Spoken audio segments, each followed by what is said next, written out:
you know how like people they interact, and Hmm. a lot of the things that we do to get to know each other is through music. Yeah. It's the one thing for even for especially in our day in the past 50, even past 100 years, music and live music Hmm. stuff has been, well, not live music, but yeah, even live music. Yeah. You can meet people and stuff, and you Hmm. share a connection. Yeah. But I guess some people just have different find it, there's so many genres to get into, and it's like Hmm. there's like the hip hop group, there's the metalhead group, there's alternative, the pop stuff like that. Yeah, it's really cool. Yeah, going back to what you're saying about music connecting people, I mean, this stems all the way back into um, when music was used as in rituals certain of certain groups of peoples and their tribes, and then you even look at it in the um, early like 1800s, 1900s, where people would go to symphonies and operas Plays and stuff. A and lot of those play include all that stuff. music. Yeah, and so if you look at it from that angle, music, even in primitive forms, has always brought people together. Yeah, and I mean some are harder to strive into. Like I guess metal might be in one sense the hardest genre tech in one sense to Hmm. do. I mean, Yeah, I think it's probably due to the aggression level, because I think yeah, I know from experience the first time that I listened to Slipknot's self-titled record, I mentally my mind shot away from that record from because I was so shocked at how yeah. aggressive it was. And in that moment, in retrospect, I now know like, oh, this is what people feel when we play the music, our music that we like Hmm. to them that aren't as accustomed to it. Yeah, it's not like you're gonna go in the. It's not like you just go in. I listen to all this pop and hip hop. Oh, what's this? Belphegor. Oh, first time hearing it, I'm in love with this. Oh, No, that doesn't happen. Yeah. I don't think that can. I don't. I may. Okay, I might be wrong. That's probably happened, but the average human, well, that's not gonna happen. It's like you to get into metal and stuff. It's like playing Dark Souls. You die a lot, but then you get better at it. You get more accustomed to the feeling. Actually, that was a bad analogy because I played Dark Souls and I On the terrible. contrary, I find that was a fantastic analogy. That makes perfect sense. I think even in music, you can in other forms of music, it's the same way, whether you're learning how to play an instrument or you're trying to get accustomed to an album that you sort of like but didn't fully enjoy at first listen. You kind of have to you got to take the crookeds with the straights, as they say. You got to roll with the punches and deal with the adversities of like, oh, I'm not learning this instrument as well as I want to, or man, this album's really hard to get into. You got to persevere, whatever it is. You got to keep trying. You know, now that you've said that, it's a perfect analogy. Except what Yeah. makes it even better is I gave up playing it. I traded it in for Outlast instead. That was much better. I That mean, the freaking game is. If you don't know what that game is, it's you walk around this asylum and there's all these people that try and stab you and they're all like scary and you mhm. can't fight them. I don't know what's wrong with this guy. I don't know if he has like some disease or something, but he can't fight anybody. He just runs around with a camera and he's like, "Hello," and then it gets weird. There's like a weird priest that follows you. He's like, "Oh, you're the chosen one," and just like strokes your face and it's like, "Who are you?" And then he like tries to keep you there. It's like Yeah, when no, Qui Gon Jinn, played by Liam Neeson, found Anakin Skywalker, was like, "You're the chosen one," and then they brought him back, and they were all like, "Ugh, he's not the chosen one. What is he like? 20? Well, not 20. He was like 10, 14. Wait, he was like 9, and they're all like, "Yeah, he's too old. Go throw him with the rest of the garbage." okay, so to recap, we went from metal to video games to Star Wars in one rant. Do you think that when they put Anakin Skywalker, they told him to go away and they put him with like all the other terrible young Jedis, he went in, they're all like, "Oh, what did you do?" And he just like, I did pod racing," and the other kid just goes, "I was working with Master Yoda and I tried to lift a rock and I couldn't do it, so they sent me down here for the rest of my life." Oh gosh. No. You know what? Okay. I think it's on to our next topic. I agree. What's on the docket for today, Pablo? Oh, whoa. This band called Lamb of God. Yeah. Or you can call them Log. Yes, Log. The best acronym ever. Log. Yeah, they have the song called Redneck. I was about to play in my mouth the guitar part, but I just forgot it. I even listened to it today. I feel disappointed. But yeah, it's a song called Redneck. Yeah. Their album Sacrament, excellent album. Yes. And, Indeed. It got over 50 million plays on Spotify recently. Yeah. In this past week. Yeah. Well, it's quite interesting because that was, I mean, their previous album, Ashes of the Wake, was a pretty big hit in the metal community. It got them like into their most Ozfest. Classic album too. Yeah, but it was quite strange because with Sacrament, that was the one that I think made them truly like the next up and coming great metal band at that point in the mid 2000s. Yeah. And Redneck was kind of it was a hit. It was a hit song, or as hit of a song as a death growled thrash groove metal song can be, you know? And it's well, first off, the chorus is hella catchy, but if I said it, a lot of swear sensitive people will be very unhappy with me, so I'm going to refrain. But it's a very catchy song, and it that album in general showed them their musicianship and their craft really getting to the point where they could write songs that could start roping in new listeners.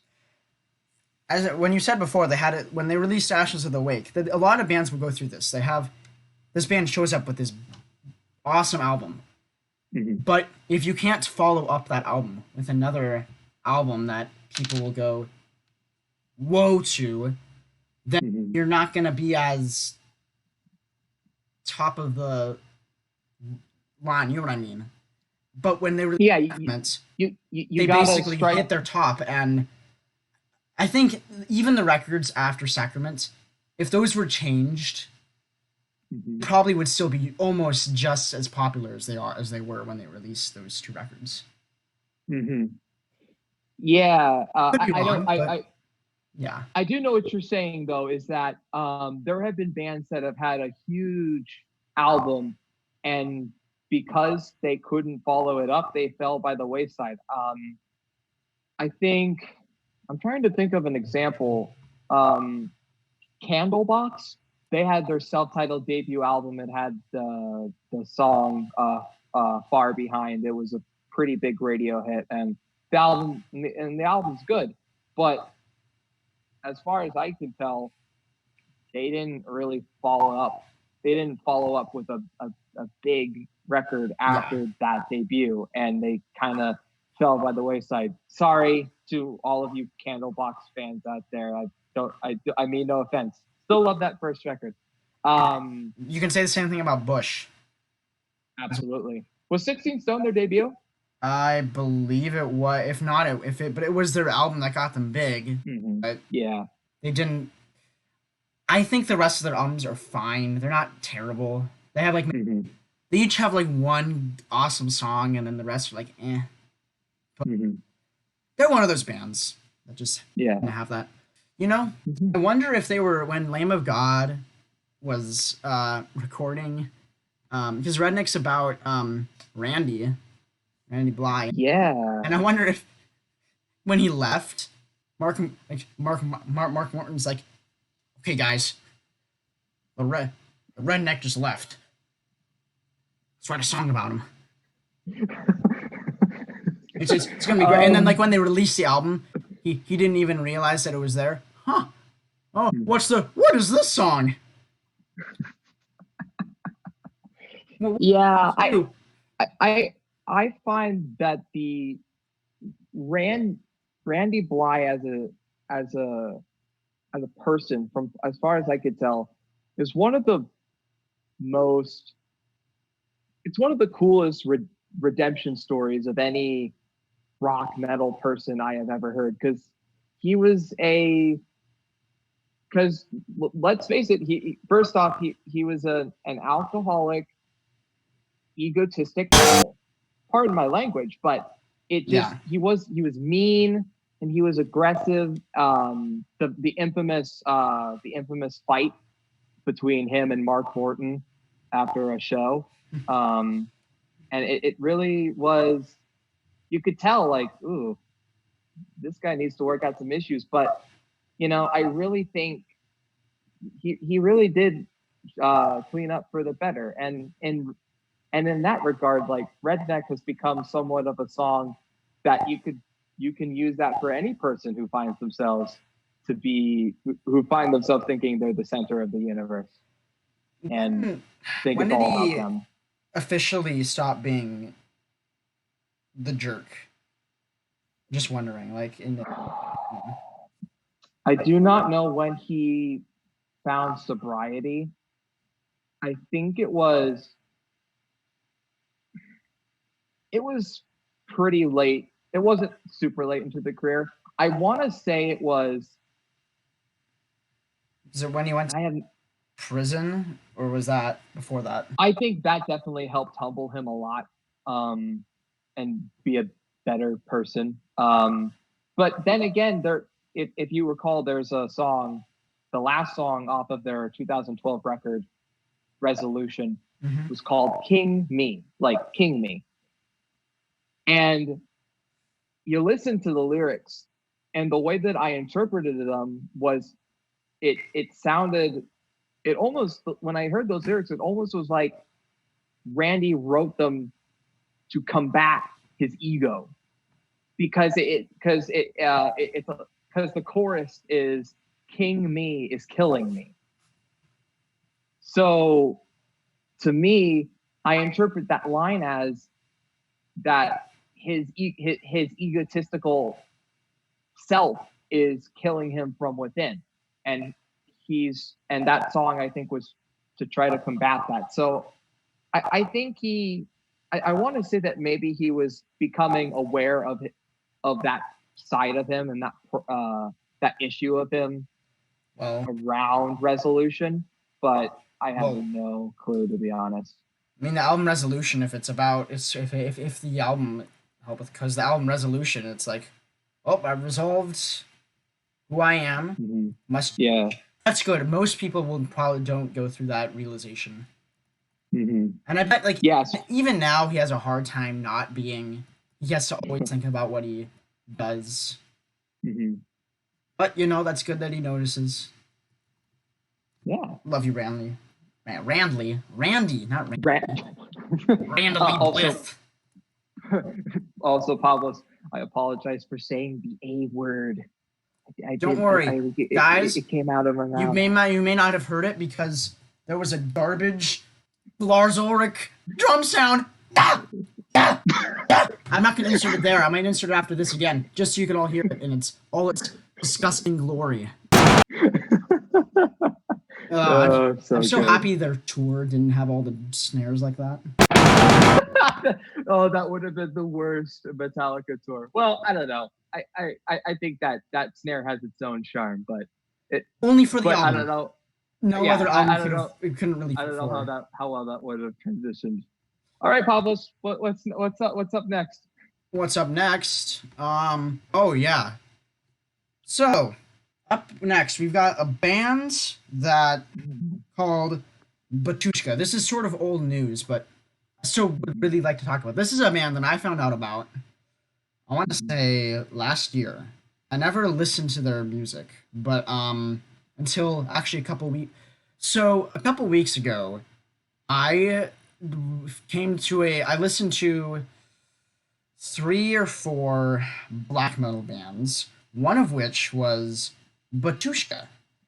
And I listened to their first album, which was released in 2017, was called Liturgia.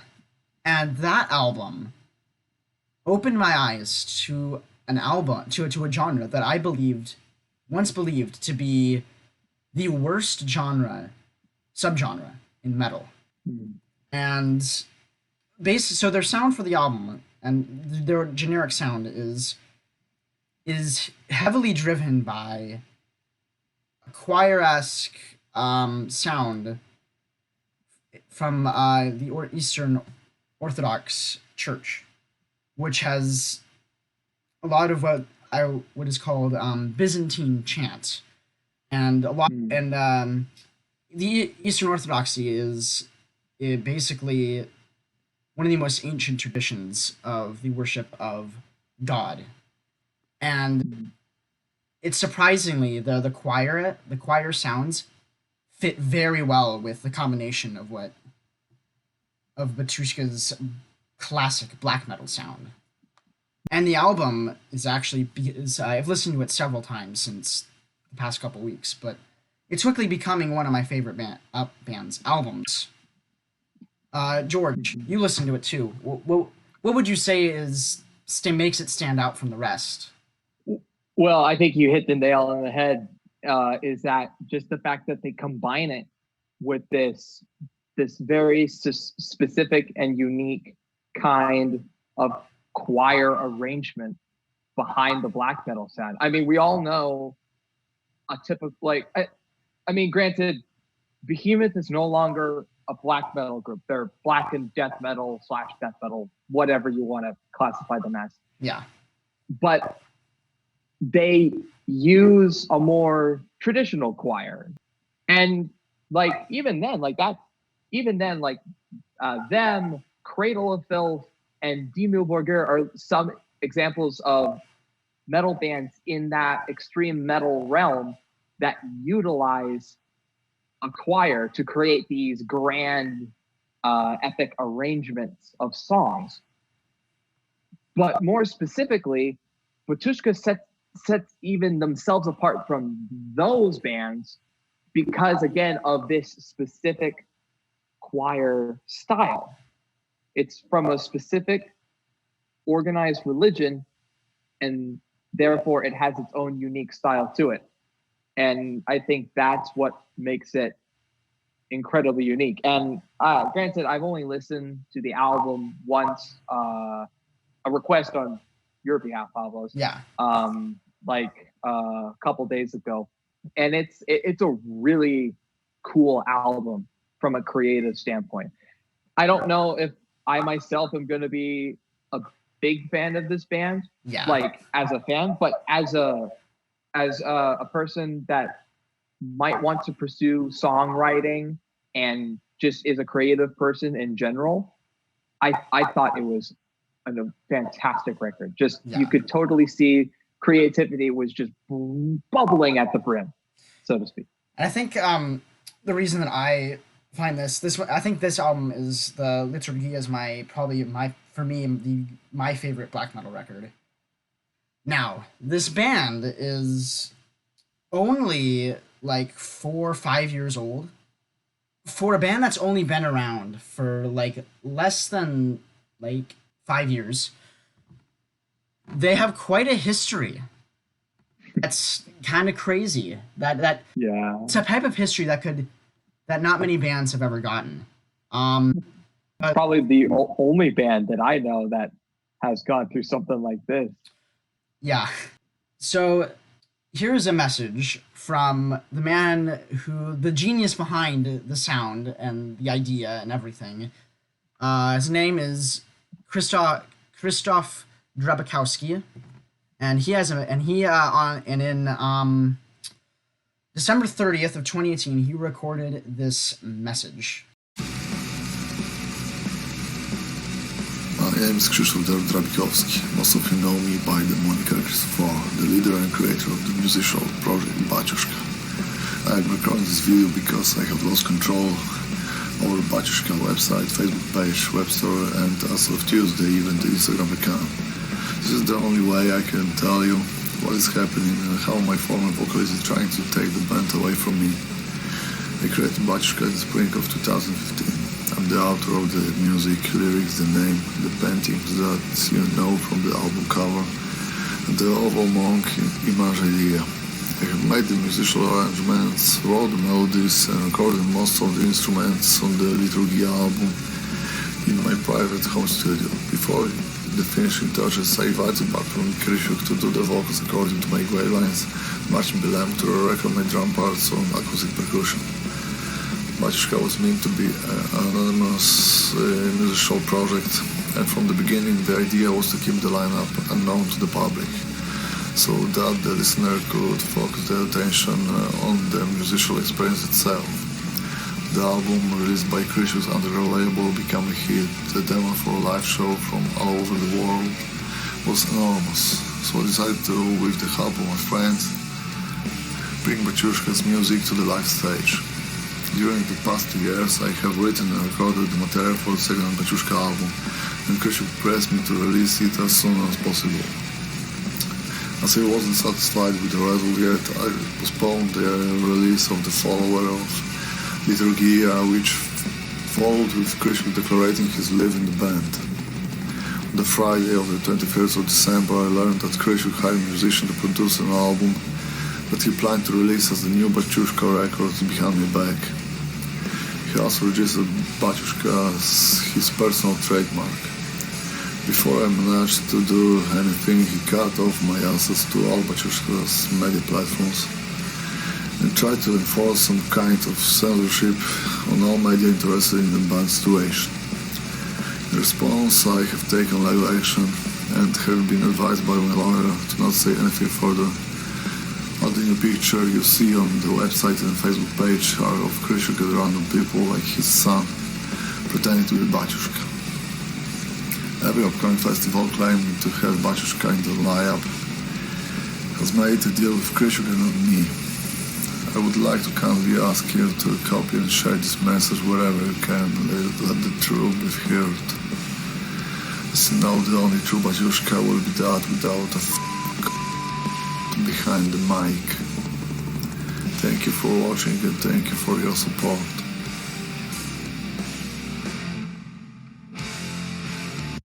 Well then, it's a lot that happened. Yeah. Basically, what happened was, Christoph decided to make this project Batushka, and he didn't have any big projects aside from that. He had that set up all the lyrics, all the instruments had been recorded. He just needed someone to record the vocals. So he asked Krzysztof to do this. And after the album was released, it became an underground hit, and it got bigger and bigger and bigger, and it got shared all over. And with that, of course, a demand for a live performance. He said that between 2017 and 20 whatever year, he was working. Krzysztof Drabikowski was working on another Batushka record, and Krzysztof said, "I need a record to be out soon because everyone's demanding, and new music is always good to happen now rather than later for people." But and this is fair for what Krzysztof wanted. He said, "No, it's not ready yet. I want to add more of what I want to add. I want it to be more perfect." And that's fair. That's completely fair. I'd rather hear, it's like when Tool was releasing Fear Inoculum. Mm-hmm. It took a while, but it was worth it by the end because it was a fantastic record. Absolutely. And Krishik went behind Christoph's back, and he ended up signing made a deal with Metal Blade Records, and was working on another Batushka album behind Christoph's back. And he didn't know this till 2018. And as he said, by the time that happened, he had lost control of everything except for the YouTube channel, which is where he released the statement. And he didn't say this in the video, but the album that was being worked on was by Krishik ended up being called Hospadi and was released again through Metal Blade Records. Now, in an effort to show that Christoph wasn't lying about his statements, that he was actually the creator of the band, he went and released an album a week before Krishik's Batushka came out. Now, Christoph's album that he released was called Panahida, and I understand, and I listened to the record, and it's not nearly as dynamic as Liturgia, and it wasn't as heavily driven by the choir than it was before. But I don't blame him, because when you're trying to quickly release something that shows that you are the true mastermind behind what you have created, then you would probably want to try and get the truth by getting something out there as soon as possible, so that no one knows you're lying. And if you listen to both records, both of the Batushka records, from the fake Batushka and then the real Batushka, the Panahida album, it doesn't sound as, again, dynamic. It doesn't sound as production-wise as good, but it sounds more like Liturgia. And Hospadi is, sure, it has the choir, but it's not as prevalent. It sounds it sounds way more like an actual, like generic black metal album than the unique idea that Christoph created. And this after that happened, everyone started turning their heads toward the fake Batushka and saying, well, this isn't the real Batushka. So most of, if not all of the fan base, as they should have, went to Christoph's side. And Batushka at this point was becoming such a big name, mostly because of, one, the Liturgia album, and two, the whole story of what was happening to the band and the divide and how there's now two. And Krishik's version, Fake Tushka, was going to go on a huge tour, and that they were becoming the band was becoming big. They were replacing even Dimo Borgir at a festival, and they had to cancel the entire tour because they all could now see the mask that was unveiled from Krishik's fake band that was just ripping off his former accomplice, or whatever you want to call it. And bandmate, conspirator, yeah, creative partner, etc. All those terms. And I don't know what happened with the rights, but eventually Christoph was able to get a tour so he can tour for the album Panahida, and which is nice, because so he would have kept touring, but they were touring up till COVID hit. And before that, there were no other tours for Fake Tushka.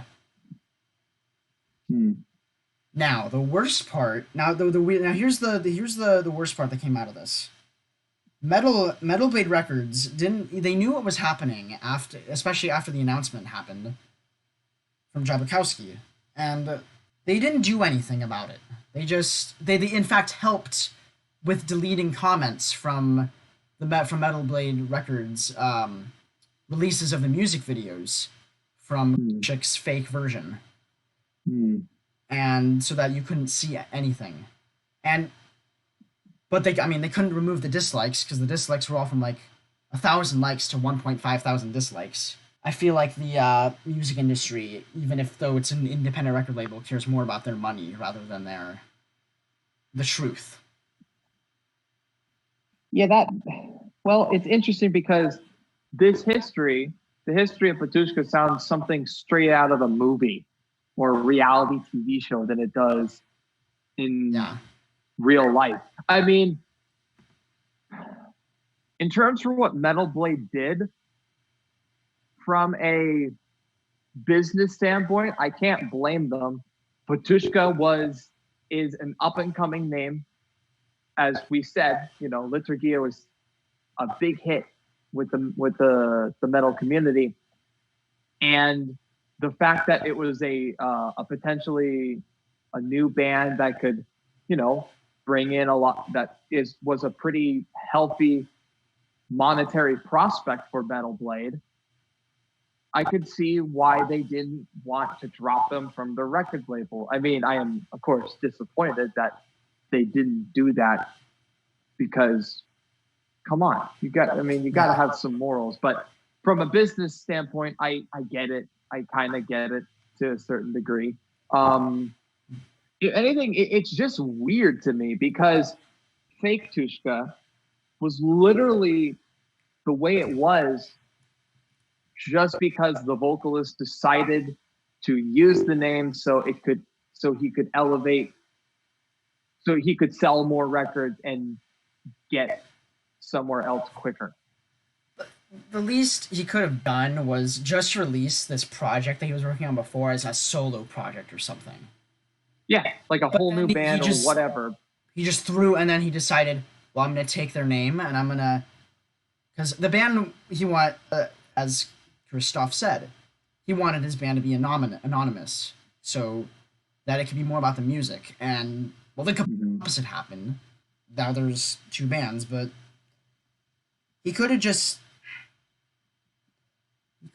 released it by himself as like a different Mm-hmm. band instead of having to throw little bits of choir. Yeah. But the interesting part is that you can tell how completely, like, even though he tried his hardest to make it sound exactly like a Batushka album, he couldn't. Mm-hmm. And that just goes to show Yeah. how creative Krzysztof Drabakowski is with Yeah. sound. And how if you listen to Panahida, you can easily tell that it sounds way more like an original, like an actual Batushka sound. Mm-hmm. Like the other, like sure, Bospori, the fake Tushka album, is heavier, sounds better, and it might have a little bit of choir in there. It sounds cool, Mm-hmm. but it doesn't compare to what Batushka their signature sound is. It doesn't Yeah. it doesn't give you what Batushka is supposed to be. It doesn't give you that Batushka taste. Yeah. And I think this gets into an interesting discussion of musical style, right? Because, well, I'll just use this as an example. When Dave Lombardo departed from Slayer for the first time in 1991 after Slayer did their very successful tour for Seasons of the Abyss. For their follow-up record, Divine Intervention, in 1994, they brought in Paul Vostok, Mm-hmm. excellent drummer. And when you listen to that record, you can tell it's a different drummer. You just can't. There's nothing wrong with Paul's drumming. It's in fact some of the cool, like his drumming on Divine Intervention is some of the coolest metal drumming I've heard. Yeah. Period. But it is a little bit. It's not like Dave Lombardo's drumming. There's something about Dave Lombardo's drumming that feels More Slayer. not well, yeah. but I think also it feels more straightforward, blunt, and simple, or more simplistic in terms of musical composition. And you're used to that. Bostov, his drumming on Divine Intervention is more tricky, if you will. It's there's a little bit, there's like other things sprinkled in there, because like, I don't know, the thing that makes Slayer's drumming incredibly inspiration, like the reason why almost every single metalhead drummer that you have ever met that has ever listened to Rain and Blood is inspired by Dave Lombardo. And there's a reason for that. It's because his drumming is tight, but it's not super complex. It's just really fast. Because his fills, I mean, his intro fill on Epidemic is very mind-bending, but it's straightforward. It's not like he's doing jazz fusion drumming or some prog metal thing that totally blows your mind. It's just it's just pure speed. It's how tight it is and the speed at which he's drumming. He's not being chaotic like a Joey Jordison or something. Correct. That's actually a great comparison. If you think about drumming going towards the more chaotic side of things like Joey's, Paul Boss stuff is a little bit towards that, just a tad, but Dave Lombardo is further away from that style of drumming. Again, there's nothing wrong with that style of drumming. In fact, I love both. I love metal drumming, period. That's why I play drums. But it is just different. And going back to Batushka, same thing here. Krishik, his interpretation of what Batushka was, or what he was making Batushka with, or what he thought it was, right, is not the same, because he wasn't the composer of Liturgia. Yeah, he didn't write the lyrics. He didn't. Yeah. Even the whole image was not his idea. Right. He just was a hired gun, just to do the vocalizations. Mm-hmm. So I hope that this whole thing that the real Batushka can keep putting out some good work and keep moving forward, because this, I mean, there's no other way to say this, but it's just tragic that this happened. Yeah. Because it could have been avoided entirely because of greed. Right. If Krishik could have settled for, okay, I'll have to work from the ground up to get this whatever black metal album project known, but he didn't. He saw the chance that he could get immediate success just by using the Batushka name, and as a result, he even created a huge rift. He didn't. They had been signed on to Metal Blade for a while. Or even this, like, they were, if I remember, they were signed on to Metal Blade even in late 2017. But even then, Christoph had no idea that this happened, because this was all Krishik's. This is his dealings, not Christoph. Right, he had no knowledge of this, and it's unnerving that happened.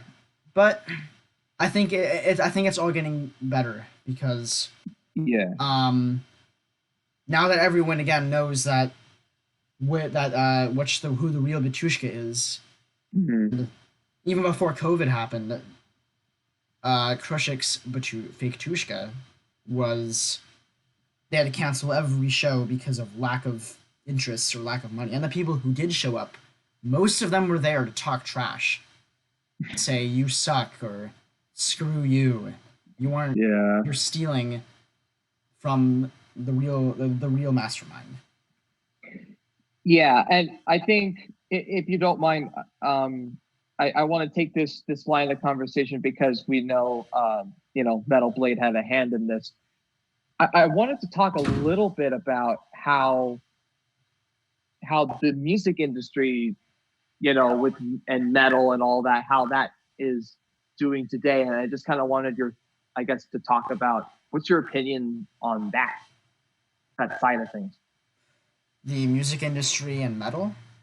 Yeah, like how it is today. Because, granted, it's definitely not the same as it was in the 70s or in the 80s or in the 90s or even 2000s. So, yeah, things evolve. mm-hmm. Like, for example, you told me, or when Corey Taylor was going to be a part of Anthrax, when that almost happened, Road came in and said, "Nope, he's ours. Don't want him out with anyone else." Right. But let the creative. You can't take creativity away, and that's making. You just stopped something that could have. Sure, it could have been terrible, but it also could have been great. Yeah, for sure. The music industry in general is like there's so many pop stars, but the only reason they're famous is because they look at someone who's being an idiot, takes them, and gives them stupid lyrics, just let them do anything they want in this music video, and they release it on some major label, and then it becomes the center of attention, and then that's how they make money. Yeah. It's not happening as much in rock and metal and stuff, but it hardly at all if I remember, because you're not seeing a lot of one man project rock and metal bands doing that, and even then the one man projects are usually in like black metal and stuff like that, where there's a lot of musicians that have a very specific image in mind and want to have complete control over said image, and as a result they do a one-man show, like so to speak. But even then, like, they're writing their own material.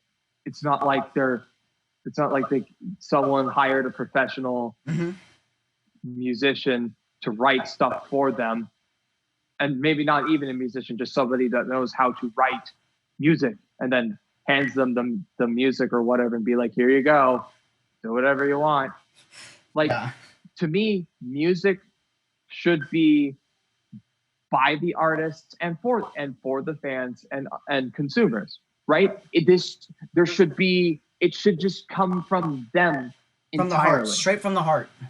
Exactly. That's why when it comes to pop, I don't give a lot of negative commentary about artists like Shawn Mendes and Taylor Swift, because they write their own music. They're original. The bottom, right? That's the bottom line for me. And I respect that. You could, exactly. I also throw Ed Sheeran in this whole in this group as well.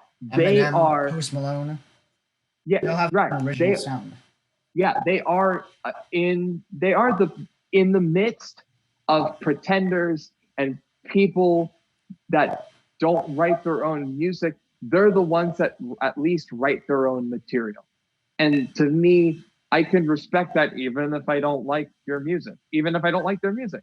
And I don't, and to be honest, I don't really, but I gotta respect that. Also, Harry Styles is another one. Like that guy, Justin Timberlake as well. Like they all cultivate their own musical arrangements, and they do a good job at what music they want. So, like Nickelback. Well, I mean, yeah, I mean, the sure. original. Yeah, they got that going. They've got. Look at this photograph. Every time I do, it makes me laugh. There's God. someone took that and said, "Look at this graph." Look at this graph. It's like that's music at its generic. They're like the generic. They're like the generic embodiment of rock, like rock pop. Yeah, it's. I mean, at least the one thing I can say about Nickelback is they don't change their sound. Yeah. And they don't care. Yeah. And they know how to deal with the garbage. I mean, sure, they're fun to to throw trash at. They're fun to spit on. Yeah. Because it's Nickelback. Right. Like it's just a meme. Like I don't actually hate them. I mean, I do. I don't like their music very much, but yeah, decent songs. Yeah, and I do hold resentment towards Chad Kroeger for quote unquote spitting shade at Corey Taylor and making fun of Slipknot and his projects. And it's like, okay, well, first off, Chad, first off, when you're dealing with Corey Taylor, the last thing you want to do is get in a verbal fight with that guy. You're not going to lose. You're not going to lose to that guy. Well, he's not. Well, Chad Kroeger's not going to win at all. Corey Taylor, if there's anything that I've learned by observing his interviews and his his behavior and how he functions as an artist, it's that man, if you like make, if you talk trash on him or his family or anybody that he loves, he will defend them and himself basically to verbal death. Yeah, you don't want to, or if you say something really stupid in the pop community, like Kanye, you are not. Kanye, you are not the world's greatest living rock star. The greatest rock star of all time. Stop it. Ow. I don't know if you heard that. Let me try it closer to the mic. At least slapped his hand. Stop it. No. No. That's so funny. Oh, God. I'm going to dedicate my next album to you. That's why I'm going to... This first song is dedicated to Chad Kroeger from Nickelback. Kanye. Next to Imagine Dragons. Oh yeah, he doesn't like Imagine Dragons. I will never understand that, but then the next song is dedicated to the girl who did Friday's Father. Oh, yeah, her. God, I feel bad because I know the name. I just can't think of it off the top of my head. But yeah, anyway, so, I mean, going back to Batushka, like, good luck. The real Batushka. Seriously, good luck to you guys. I wish you know more. Yeah, please try to get the rights to your real name. If you come to Portland, I'll go see you guys. Yeah, please. They did come to Portland in 2017, actually. Oh. Their first Liturgia. Portland was one of the last shows for the U.S. original Liturgia tour. And this was once Krishik and Christoph were still singing.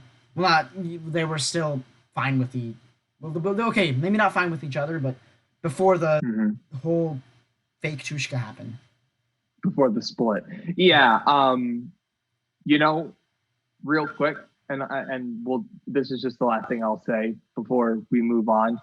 I wanted to say that picture this tour, if you will. Okay. Behemoth headlines. Yes.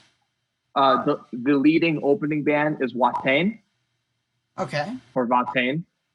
And the next band down is Batushka and Wolves in the Throne Room.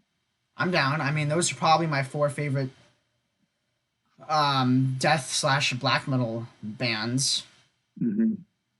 I even the only band that would make this perfect for me is if Magua got thrown in there too.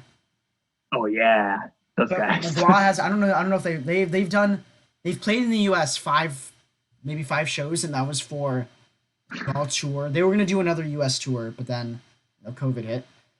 I Yeah. see. Gotcha. But Are they that would pretty be new? cool. I'd be down. I know Wolves in the Throne Room has opened for Behemoth before. Yes, they have. I saw them You saw them open for them? on their US tour for I Loved You at Your Darkest. It was them. It was Behemoth headlined, and then Wolves in the Throne Room and At the Gates opened. It was a very cool show. I could be wrong, but according to Wikipedia, Batushka has opened for Behemoth. Oh, But it's Wikipedia, yeah. Who and they're knows? so underground. I mean, Yeah. they're not necessarily underground anymore, but there's so much we don't know about that band Mm-hmm. that you could shove anything on there and you would basically believe it. Yeah. Basically. Now, All right. that concludes it for our Batushka talk. Yes. All right, we all know what's next. You know what's next, George? I do. Can I say it? Yeah, right. You'll say it, then I want James to say it right after you. Go, Okay. George. It's the yeah! Yeah! Yeah! Yeah! Yeah! Yeah! Corey Taylor. Thanks, Nerga. Thanks, I'm almost. I may or may not add that. We don't know. If I don't add that, Okay. because I don't want to and I'm lazy. If I do, it's because I wanted it to be funny. Remember, it's always going to be nothing else matters. Saying for today's segment, we're going Yeah. to be talking about our top 10 metal bands. Woo! I don't know if you're ready, George. Are you ready? I mean, I know we did this several weeks ago, and I may or may not have forgotten that list. Do you? But I'll try to recreate it as much as possible. I might at one point I'll do at some point I'm gonna do a honorable mentions as well, because there's a bunch of bands I have to say, or else, even though they're not in my top 10, or else I cannot survive. Okay. All right, George, you want to go first? Yeah. So are we just gonna go? You'll go 10, and then I'll go 10. I'll go my 10. We haven't figured we haven't figured this out yet. We are the greatest podcast of all time. We this is all planned out, people. Apparently, don't worry, we got this.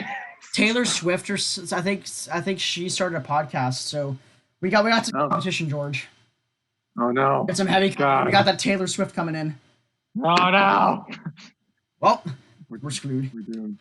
Okay, so for my, do you want me to go from the top or the bottom? Go from 10. Okay. Well, I'm gonna say that probably for 10, I'd probably put. Gosh, it's really hard because I like a lot of bands. Probably Metallica.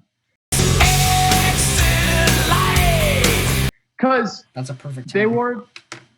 They were the first metal band that I liked, and they started me on my journey to discovering a bunch of forms of hard rock and metal and all this. And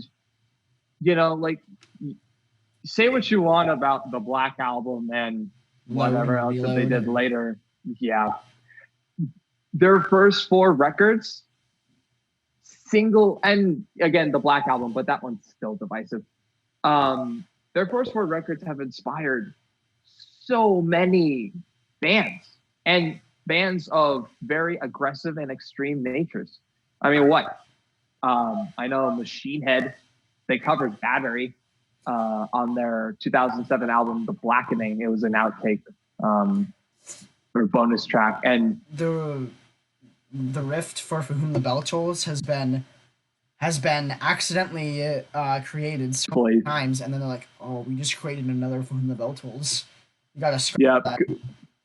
Gotta love that Avenged Sevenfold. Yeah, they keep accidentally. They keep M Shadow's like, we keep accidentally writing a For Whom the Bell Tolls type song, and we're like, we want to release this, but we can't. It's For Whom the Bell Tolls again. We can't do this to Metallica. This is can't believe I got to it first.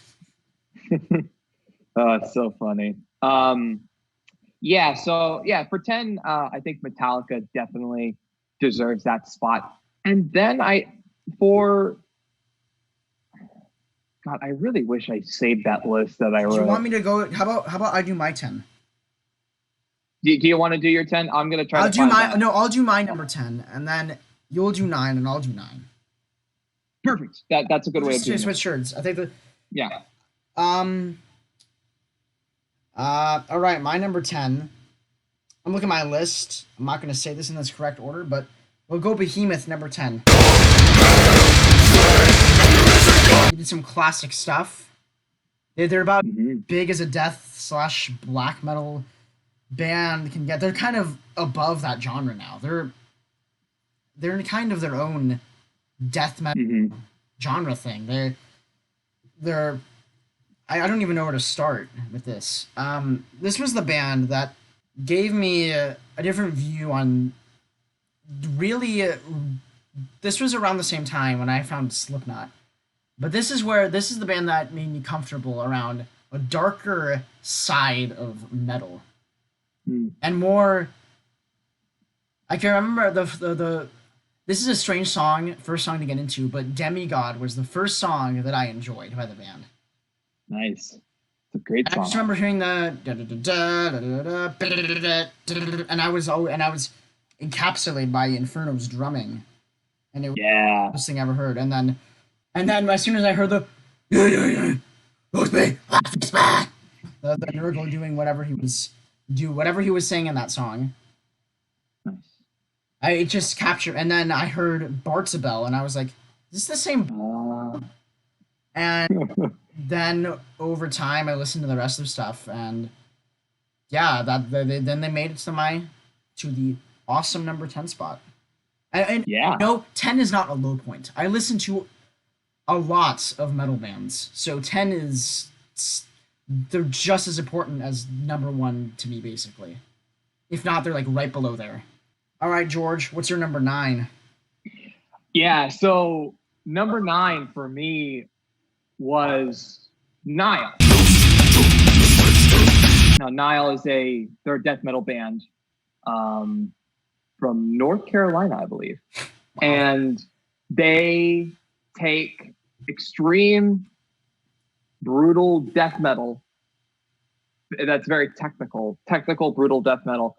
And they combine it with Egyptian and Middle Eastern themes and instrumentation. And I remember seeing this name a lot because when I was getting into death metal and I was listening to bands like, Death, and then I, started exploring Cannibal Corpse and Carcass and, all these classic names in death metal. Yeah. I kept seeing this band. I kept seeing Nile. And specifically their album Annihilation of the Wicked that they released in 2005. And I'm like, okay, I'm going to give these guys a chance. And so it was on a Saturday, Sunday. I was doing some homework for a class. And I'm like, okay, I'm going to listen to this record and I'm going to sample it and see what I think. And I was completely blown away because there are a ton of blast beats. So it's kind of hard to bang your head. The headbang to it, but at the same time, there was something super driving to it that you could still somewhat kind of headbang to, And even then, as musicians, they still can throw in a really cool like anthematic chorus or something more groovy or whatever. And I saw these guys live on their tour of Vile Nihilotic Rites that they were co-headlining with. I've forgotten the name, but they were co-headlining with another band that is pretty well known in death metal and grindcore, and they were awesome, just a killer band, and they were so tight, and it was a lot of fun, and I even got a set list from that night. Now So that's fancy. Oh yeah, it was That's very cool. special, very special night for me as a person, as a fan. But yeah, Niall takes my number 9 spot. Wow. Woo. And there we go. And that's it for our for George's number 9 spot. Woo. Yeah. Whee! My number 9 is going to be the one, the only Fear Factory. Woo! Yay! Now, this band is very unique. Mm-hmm. They combine, they have some brutal. They've gotten less. They have their first album is pretty brutal, but then will shock you with this hint of clean vocals that sounds something like one of those Depeche Mode-esque type bands. Yeah. And it'll surprise you, and Burton C. Bell, you could tell, listens to a ton of music when you hear their music, because there's all sorts of different genres, little bits of genres that he's put into this hardcore, thrashy metal sound that they have. Absolutely, and plus his other band, Ascension of the Watchers, you could definitely tell I think the center of his musical being is definitely rooted in electronic based stuff. Like I think you can hear that, tell. especially as the Fear Factory albums went on and on, especially on Genexus. Like Generate has very driven by that. For sure. But this was a band that I never heard of, and then one of the first times I actually talked to you, George, you were wearing a Fear Factory shirt. You're like, "Oh, you should about this band Fear Factory," and then I'm like, "Okay," and then you kept talking about them for a while over time. Yeah. And then I don't know if it was around the time when you were telling me they were on Ozfest with one of the early Ozfest years. Yeah, it was 96, I believe. 95. It was 96. Yeah. Yeah, they were on for like 4 or 5, the first 5 years, and then they just disappeared. But yeah, and then I was like, I'll give him a shot, and I listened to Lynchpin, and I was like, this is super cool. And then over time, I listened to Demanufacture, and that's now becoming probably my favorite album by them. Yeah, mine too. And I think a lot of other Fear Factory fans would be in agreement with you on that one. Their song Replica just encapsulates who they are. Genexus is also a great record. Obsolete is awesome. The song at Edge Crushers just pumps you up. Hell yeah. Pump you up, then I don't know what will. Maybe other than Du Hast, but that might be the only other song in the world that has. But yeah, awesome song, awesome band. I love his scream. It's very. I was about to try and pretend to do it, but I realized I will not, because I cannot do that. Yeah, he's a pretty cool vocalist and very identifiable as well. You really can't mistake that vocal style. Wow, that's my number 8. Wait, it's my number 9, not 8. What's your 8? My number 8 is the band Sodom. Thrash metal band from Germany. These Ja, guys, nine. what? Ja, nine. Oh, ha ha ha ha ha. That's very funny. Yeah, so I remember I first discovered these guys when I listened to the 2001 record M16, and Good record. this was very good record, and this was the album. I was listening to this and I'm like, I'm just getting chills just thinking about the record. They were I was like, I haven't heard stuff like this since I first discovered Slayer. Like, granted, like, okay, like like at that point I was into Anthrax and Megadeth and Crater, you know, but Mhm. when I was listening to Sodom, like I was like, wow, these guys know how to thrash it up for sure. And listening to M16 was kind of just I stayed there for a while. I just listened to that record, but then I decided to delve way deeper. I think I maybe spent over $100 on getting CDs that weren't on streamable services. They have a lot of Um, CDs. I may or may not have a music buying problem, but it's funny. And I remember, you know, I started listening to records like their 1995 Masquerade in Blood, their 1990 Better Off Dead, 1989 the classic Agent Orange, fantastic record. And I just I was slowly getting a bunch of their stuff, and they are one of my favorite bands. I loved how they can do groove metal stuff. They could do, I mean, they've been listed as the first wave of black metal, and I think Mayhem guitarist Euronymous said that their song "Death Like Silence" was a huge inspiration for him as a musician, and so that I think that counts for something. Cool. Persecution and is a great album too. Persecution Mania is fantastic.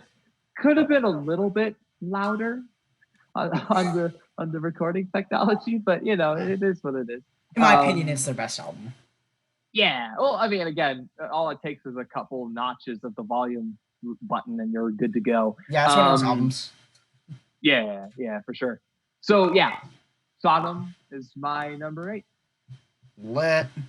Well, my number 8, or as I like to say, the sideways infinity sign. Yes. Is the one and only Metallica. Yeah, Metallica. I don't know if you've heard of them, George. No. They're the guys. Not like they have a song where the dude goes, yeah. Wow, really? Yeah. But it's almost like we said that word in that manner at the beginning of this segment. Is it possible? Is it possible that we're inspired by this band? Maybe. I don't know. Probably not. Probably. I'm just kidding. I love Metallica. They're lit. They're awesome. Absolutely. There's everyone. They're basically the biggest metal band in history. Maybe even above Black Sabbath. Maybe. Well, the problem is Black Sabbath hasn't had the longevity as Metallica. And so, Metallica has more, I guess, better records technically, because you know Black Sabbath has a bunch of garbage, like actual garbage music. Well, like that goes into what I was saying about that. There's a lot of if Ozzy could, if all of them didn't have drug problems, and Ozzy could have stayed in the band, and they would have, and if they captured some lightning in the bottle creative energy to keep making great records beyond their first 6, they probably would have been the best metal band of all time. And Sharon made me leave.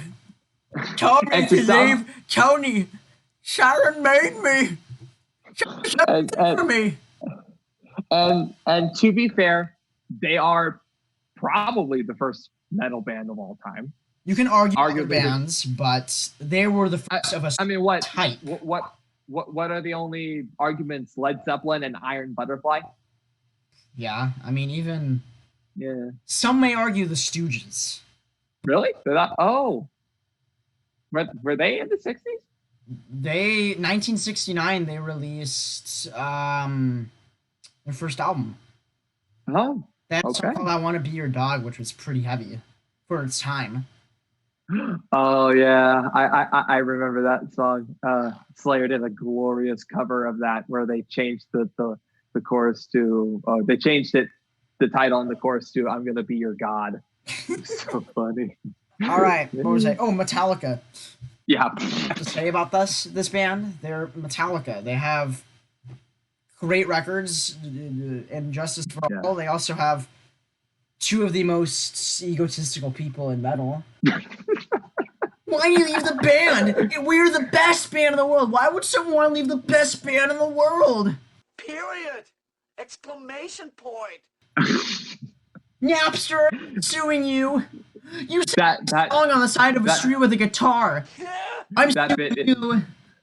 And James that is bit like, is never not gonna get old. but yeah, that's all I'm gonna say about Metallica. They're awesome, and Justice for All is their best album. All their albums are pretty good. Mhm. It's decent. Even Saint Anger Yeah. is not. It's fine. I can listen to it Yeah, I feel like we could do like a whole episode on Saint Anger. on Saint Anger and other albums that we like that others don't. But Just maybe that's Metallica down the in road. general. Yeah, that's true. What's Yeah, your- so for number 7 yeah. for me, is this band Kitty. They're from Ontario, Canada, and they are an all-female alt-metal band. I remember when I first discovered them. I kid you not, I was watching an Elders React video, and one of them was a metalhead. Oh, it was the Slipknot one. And he mentioned that, and one of the numerous bands that he mentioned, Kitty was one of them. And I just so happened to be curious enough to be like, that sounds like an interesting band name. I'm gonna check them out. And lo and behold, I discovered the joy that was this band. The Joy of Kitty. Yeah, and I started with their 2001 record, Oracle, really heavy record. And we could do probably a whole history on the band Kitty because it's very, very interesting. But I love this band because they totally defy the stereotype that metal is quote unquote a masculine genre and it's a bunch of angry, depressed guys that listen to aggressive music. It's not it at all. We have so many people of so many different, just so many. We are a collective family that love listening to a specific form of music that speaks to us. And I think that it's great that there's bands like Kitty out there that prove that stereotype wrong. That we can be, that we are not just a bunch of dudes. We got ladies. We got all sorts of people. You know what I'm saying? Like, so to me, that plus their unique blend of melodic, of alt metal, death metal, thrash, heavy, they make them probably my 7th favorite band. Awesome. Yeah. That was your 7? Yeah. That was in my 7.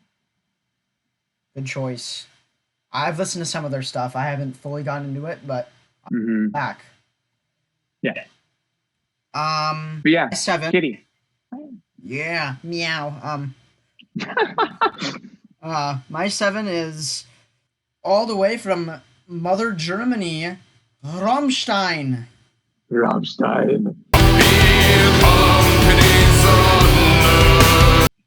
Maybe one of the top bands I will ever want to see live.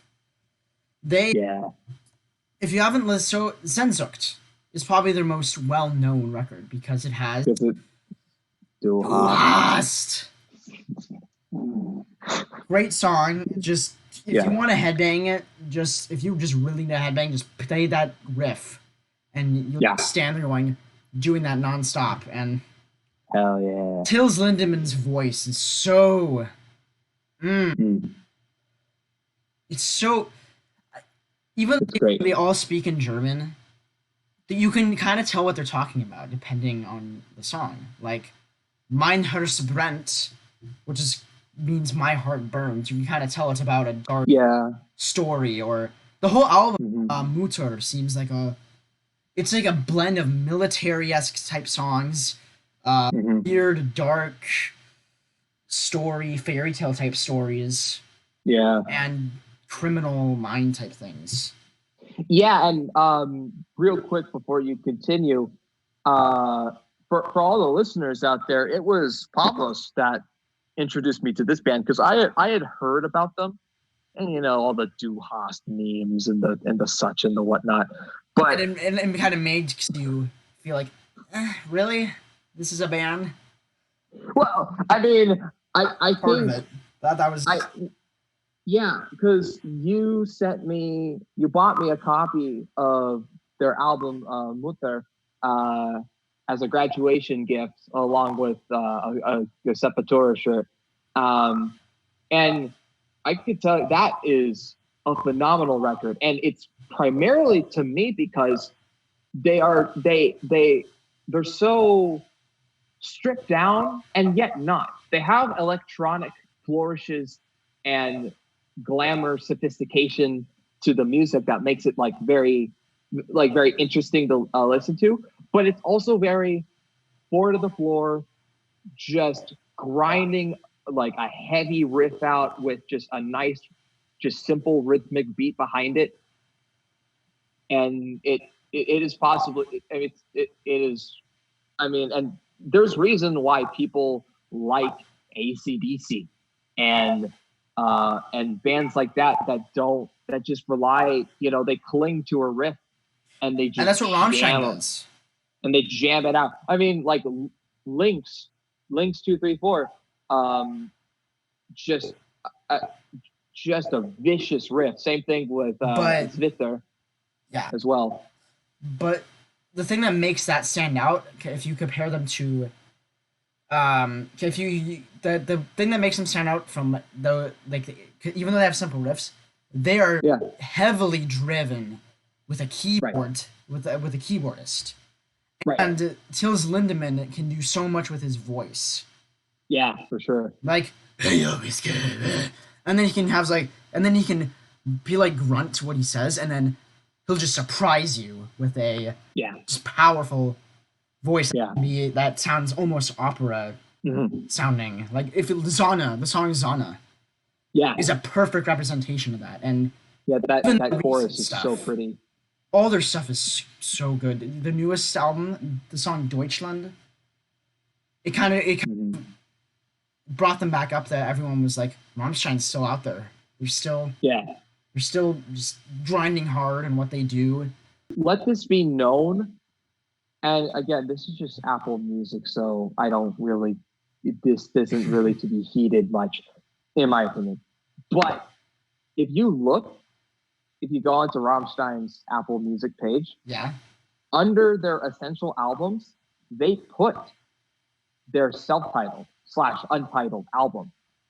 That I have never seen, like a brand new record, a modern record, be labeled an essential. I mean, because all their albums to the fans are essentials. Yeah. They've never technically had a. Well, the album after Riser was a little It was great, but it was for fans. It was called Rosenrot. It was sort of like the song. It was mostly unused tracks from Riser, which were all great. Most of the songs were great. Like the title track Rosenrot is awesome. There's Man Gegen Man, which has a weird music video, but that's great too. They've never, in my opinion, had a bad record, and they've always been famous for the most explosive and most unique live performances maybe to ever Yeah. come about. More pyrotechnics than any other. They almost Yeah. an entire building early. Yeah. And I could tell you, I think like, yeah, they sure. I mean, just seeing that you showed me some of their live performances, and It's crazy. the amount of flames and pyrotechnics that they use puts Slayer's concert to shame. Yeah, I mean, like they shoot fire at each other. They'll put a guy in a pot and he'll pretend to be a cannibalistic chef, and then he's just shooting a flamethrower Oh yeah, with a dude inside it. I remember And they that. have like that flamethrower masks, so it looks like they're breathing fire. that's awesome. And they like did a show where they made Sauron on a tower No, or something. really? Yeah. Dude, that's awesome. And the keyboardist used to go in a dinghy and ride on a boat in the crowd. What? Dude, that's rad. And he, it's pretty cool. Yeah, Put for flamethrowers sure. on their guitars too. I could go on and on of what they put. Fire.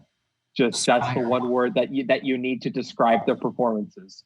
Fire. Like I feel like when they play Fire Fry, Oh yeah. I bet that when they play that live, it's Fire Fry. bang bang, Yeah.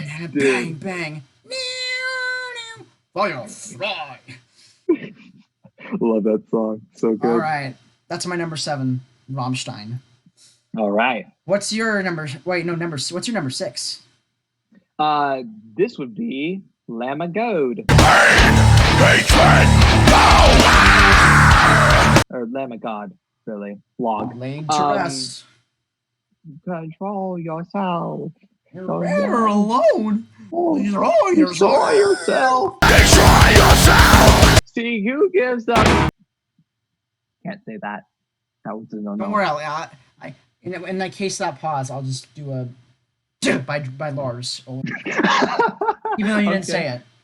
All right, sounds good. But yeah, so the thing is that I've heard of Lamb of God, and I at a CD store in Boston on spring break, I picked up a copy of Sacrament, and it was good. Like I liked it. I liked it a lot. I was like, oh yeah, like Redneck, Again We Rise, Foot to the Throat, Forgotten Lost Angels, Requiem, Descending, Beating on Death's Door, like all these songs that were very rad and I liked a lot. But at the same time, I was a little like, okay, I like these guys, but I don't know if I want to go I was like, okay. Yeah, like I was kind of thinking like, okay, should I commit to getting a bunch of the stuff or not? And eventually I did. And I got Wrath, Resolution, Sturm und Drang, their cover album under Burn the Priest called Legions XX. And I like, and again, it was just more, I love those a lot. The riff tone gives me chills, like the riff tone that they use. I can't explain it, but it just, it gives me goosebumps every single time. Yeah. But that was not even, but I was still not at that point where I could put these guys in my top 10. It was when I got their As the Palaces Burn, Ashes of the Wake. It was those two records that really sold me, because when I listen to As the Palaces Burn, I cannot tell you, I am getting, my hair is standing on end just thinking about As the Palaces Burn. That's how epic of a record that is. It's an album that captures like the world crumbling down, and it captures it in sonic form.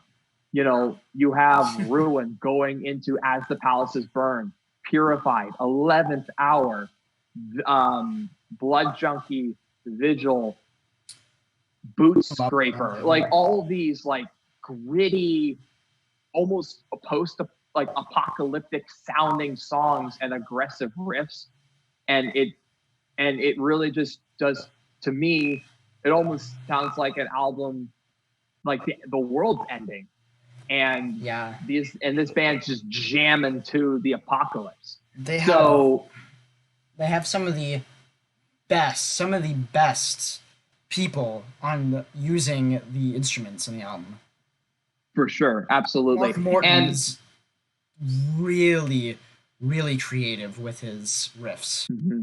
Yeah, for sure. And I didn't get New American Gospel until way later. I also got their Burn the Priest record that they released in 1999. And New American Gospel is also really good. It was kind of the perfect bridging point between when they were Burn the Priest and Lamb of God. It's like they were trying to form that bridge, like change it sound, but still keep it similar. Yeah. What we were doing. And despite the re-release of New American Gospel, it has a really cool production. Like, it's not the greatest, but the snare sound I just adore. Like, there's something about that whole production that feels, I don't know, it's like it's claustrophobic in a comfortable way. It's very close quarters, if that makes sense. They have a very unique sound, and even when they slow down, it's kind of cool. Yeah, so the breakdowns are really There's killer. A lot of songs off of Stern und Drang. Yeah. That have that. Like 512 has that, like they like the intro, and then it like gets faster, and then these, and even Embers with featuring Chino. Yeah, from Deftones. That's a cool, that I didn't know that he was gonna be on the album, and when I listened to it, I was like, "Whoa, is that Chino on the album?" And I just went like, "Whoa, it's a guy on a piece of candy." Yeah, it's weird because Randy Bly said that he's a huge fan of Deftones, and that just leaves me thinking. I'm like, okay, so Randy's a fan of Deftones, Pablos, you're a fan of Deftones, and both of you really like punk. What is with Deftones speaking to punks? My uncle my uncle loves Deftones too. Yeah, like is there something to that? Like, there probably is. They have a. I've thought about that before. Interesting. But I think Deftones just speaks to a lot. Deftones are a tool. Yeah, speak to a lot of different people. Yeah, for sure. You can even relate them in a sense. Mm-hmm. Even though they're very different, but they're very similar because they both talk about weird things. And like, boy, do they who writes a song about a guy in a cab? Yeah, I'm your passenger. Yeah.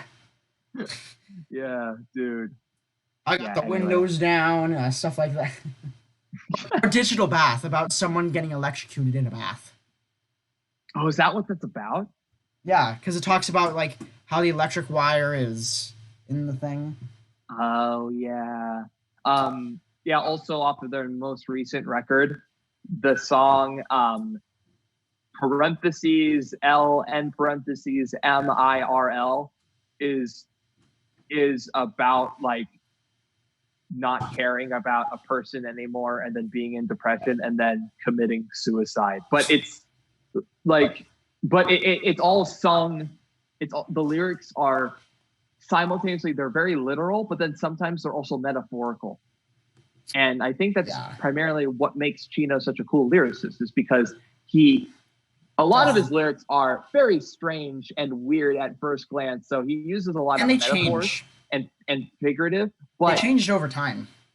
Right. Like early on, they were all political and stuff. Like if you look at the lyrics to the songs on Adrenaline, like 7 words, he talks about, I think it's political because it's like all about the piggies. That could be your interpretation. And all the people, being like, and all the innocent people being abused and like stuff like that.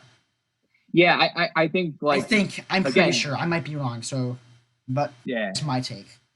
Also, who writes a metal song about a guy trying to get shade, trying to find a spot of shade to shield himself from the sun?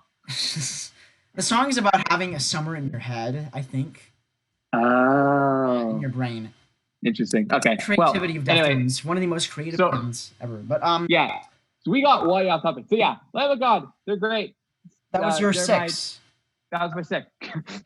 My 6 is going to be the one and only. You know what? We'll go System of a Down. Nice. They are No, System of a Down. they're Toxicity, sod. the greatest album ever. Yeah, that's hard to argue with. It's a pretty immaculate record. And even their other records, they flow really well. Mm-hmm, And they always have a weird. They have, but Toxicity is a perfect blend between Mesmerize and Hypnotize and what they were doing self-titled. Yeah, And a lot. I mean, you hear the thrash influences and the weird like death metal influences from. I mean, Surge. you have you have X, Jet Pilot. Why were the eyes of a horse on a jet pilot? Are all It's such very a funny song. they're super My thrashy. Horse Is a shackled old man his or not was that he could enter the sky. Mary Ma. Yeah. I Chop love Suey that song. encapsulates who they are. So By shoving in it. Because a lot of their songs are from the Bible. A lot of the songs are about the Armenian genocide, and then Yeah. a lot of their songs are also about what the heck, and that's what Chop Suey is. Everything they believe in. yeah, it's relevant. It's hard to political, say that and that's not their best song. it's certainly this. I think the problem is I've heard it a bunch, but I mean, there's no denying how great of a song it is. It's hilarious, and plus, it's the first System of a Down song I heard, and tempted me to get to listen to Toxicity. And I told you, the winter of my freshman year, I basically listened to nothing but that album and Undertow by Tool. I listened to both just a lot. I don't have a lot more else to say about System of a Down because I mean, it's odd. They're great. There's not much to say because they're so well. Enough said. What's your number 5? Okay, my number 5 might be up in the air for discussion as if they're a metal band or not. But my number 5 is 9 Inch Nails. Okay. Now I know what you're thinking. Yeah. Yes, they're no longer a metal band. I used to think what our listeners are thinking, but then you told me things, and I see where you're coming from. So here. Yeah, because their earlier albums, Pretty Hate Machine. I mean, Pretty Hate Machine had some metal aspects to it. I mean, you listen to Head Like a Hole, and you listen to Head Like a Hole, and there's definitely some aggressive metal influenced industrial thing going on there. Yeah. But mostly that record is a lot of just dark and aggressive electronic rock, hard rock, basically. There's not a lot of metal influence until the 90s roll around. And then they come out with Broken, which is an industrial metal record through and through. Like, that thing's heavy, and it chews you up and spits you out. And it is a fantastic listen. And then Downward Spiral. Downward Spiral seems to combine elements of Pretty Hate Machine and Broken into a single record. You have the dark industrial electronic pop tendencies there with Closer and Piggy, but then the metal stuff's there as well. Mr. Self-Destruct, March of the Pigs, Big Man with a Gun, and then you also get the glimpse of their more ambient future. A Warm Place is a very ambient instrumental that glimpses into what Nine Inch Nails would explore into later. And then they started circulating that metal sound out of their system with their double album, 1999's The Fragile. because you have Star Incorporated. I can't say that word, so I have Don't worry, snare drum coming in. Just kidding. What? Oh, never mind. So there's still some metal. There's still some metal stuff going on with the Fragile, and you could hear that, but it was definitely moving away from that. So I think all in all, there's a lot of contention to call them a metal band because they were at one point, but I think they're not anymore. But period, they are a band that encapsulates all that I love, all the types of music that I love in one band. They have metal, they got rock, they got electronic. Boom, that's it. That's done. Like it's got everything that I like in music, and it's all under one band name. And as a result, Nine Inch Nails gets my number 5 spot. Lit. All right. My number 5 spot is a band that I found this year, and they're probably one of the fastest bands that I've gotten into since maybe Metallica, that type of stuff. I am talking about the one and only Gojira. Yay! Alt death metal with mostly hardcore vocal, like Nurglish vocals. Yeah. When he sings, it's surprising. Like on Magma, opening Shooting Star, it's like it's just a straight. Dude, alt I mean, I metal. just listened to that record for the first time recently, and I know exactly what you're talking about. His style of singing is so. The lyrics are crazy. Attention getting. You're like, what? What's that? And the lyrics aren't super metal. No. I mean, is a bit, but there's something magical about what they do that makes it. They're sort of like I almost want to call them the Tool of whatever they do. Sort of. Especially on Flying Whales, because it's so technical. Right. And it's like really mind-boggling. Like it has that intro, the down, down, down, down, and then you got the whale. The first 2.5 minutes of the song, it's that, and then it just goes bam, bam, bam, bam, and then it's like gets crazy, and then like the way the system of the song is, their songs are crazy. Yeah, and I think because they are such a unique blend of metal styles, that's what makes them kind of easy to get into. Because again, they're you can't trust Apple Music fully because they don't exactly know what they're talking about. But whatever. On their influences, or like their influences page, literally, I think I know and own songs by almost all of the bands they listed. Like they had Pantera, they had Metallica, Slayer, Machine Head, just Morbid Angel, Death, like all of these bands that I know and listen to. Like it's almost like, wow, so basically they are a metal band that combined the influence of literally all the bands that I love. Yeah, but no wonder I love them.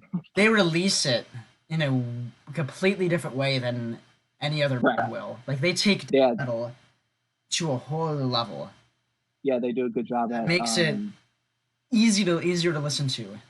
Yeah, and they've gone softer, sort of through over time, but they're still just as heavy and harder. And yeah, I think that's kind of more of the alt metal shining through, right? Is that they're starting to branch out. I mean, I remember I read an article about with their frontman Joe, right? Yeah, I'm still learning their names because I only started listening Yeah, to like three. yeah. Joe, he did an interview where he's saying is like, I don't feel like we're selling out because as artists we should have the, the capacity to grow and evolve. And I also think that there is a bit of a stigma centered around death metal as like, but like, I mean, between you and I, there is no stigma because we're metalheads, but to beginners and like outside people, like there is that stigma about death metal, especially when you have names like Cannibal Corpse associated with such a genre. So, Yeah, I think they are starting to take that death metal influence and channel it into something more melodic and like and different, right? Because again, you listen to Magma, it's very different from their other stuff. like you would think they would open the album with like Silvera, Mm, pretty heavy. yeah, It's the Shooting Star is the calmest song on the album. I mean, I mean, not counting the interludes and outro. I Yeah, think. but Yeah. and it's like not something that you would usually expect to hear from this band.